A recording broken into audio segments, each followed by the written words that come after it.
Did you ever have a dream that was so big that you thought it was almost impossible to achieve? I've had those dreams. And while not every dream has become a reality, along the way I learned a powerful approach of picturing that has helped me achieve most.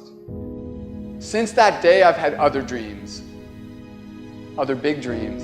And in each case, I would picture where I wanted to be, and I would visualize what I would be doing and who I would be doing with when I got there. As the saying goes, you can't make a basket if you never take the shot. I knew I would miss the shot sometimes, and the failure would dampen my spirit, but I would be better off for my efforts and I would be okay. People are addicted to all kinds of things, substances, but one of the greatest addictions, or rather the greatest addiction, you never read about it in the papers, because the people who are addicted to it don't know it. It's the addiction to thinking. It's actually addictive. Can't stop thinking. It's like can't stop drinking, can't stop smoking, can't stop eating, can't stop thinking. You have the option of taking it hard or taking it easy, of making the worst of it or making the best of it, of giving it your undivided attention, of giving it very little of your attention. You have more control over your focus than most of you have been exercising. And when you begin caring about how you feel more than everything else put together, so that you exercise your ability to focus upon things that do feel good, you begin to discover that in every particle of the universe there is that which is wanted and lack of it. My visualization has helped me achieve most of my goals. And what I learned along the way is it didn't take twice as much effort. It only took an extra 10%. When we fail, life continues as it is. We can stay in our comfort zone. Success, on the other hand, challenges us. It pushes us and it exposes us to rejection. How are we going to manage this new success? If you're not happy, you're not successful. If you're not enjoying yourself during the process of whatever it is you're trying to achieve, there's a problem. To me, the biggest disease on this planet is unhappiness. And the reason why people are unhappy is because we have a tendency to keep focusing, as I said, on what we don't have and what's not working in our lives, instead of allowing ourselves to shift our focus and our way of thinking. People always want to be like, follow your dreams, follow your dreams, follow your dreams. My dream was always to be a rap artist, right? But I had to get a job. So I had to focus on my job. And then I made money to follow my dream. One of the main reasons that people don't get what they want is because they don't actually figure out what it is.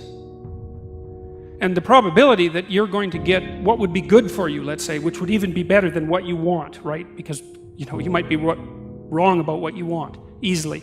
But maybe you could get what would really be good for you. You have the freedom to think anything you want. You were born extremely confident. You came into this world knowing how wonderful you are. So choose new thoughts to think about yourself, and choose new words to tell yourself how magnificent you are, and that you deserve all the good that life has to offer.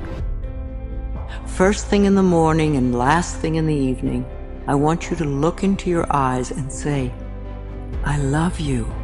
I really love you. Your first goal, this is what I'm suggesting, your first goal when you open up your eyes should be to focus on the things that ignite your spirit and bring you joy. I want you to focus on the things that you appreciate in your life, the things that you're grateful for. I don't care who it is or what it is. Maybe it's the person lying next to you. Maybe you're thinking of your children. Maybe you're thinking of the dog or the cat lying by the side of the bed, a particular goal that you achieved. Maybe there's an event coming up on the weekend. Maybe you're meeting with your friends for lunch. You see, folks, it doesn't matter who it is or what it is. There's always something to be grateful for, to appreciate. And what I'm asking you to do in those few moments before you crank and get into your day is to focus on these things. Then why am I asking you to do this? Because an attitude of gratitude simply makes you feel good. And feeling good is the fuel that drives motivation. We've all made wrong choices, done things that we knew were not the best. It's one thing when other people do us wrong. We had a bad break, it wasn't our fault. We can have faith that God will restore, He'll pay us back.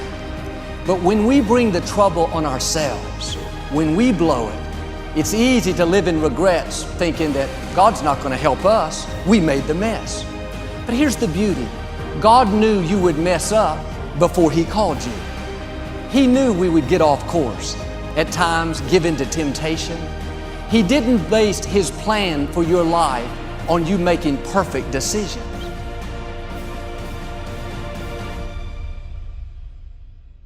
Through success, I represent the possibility of what you can achieve and what you can do with your life and your career.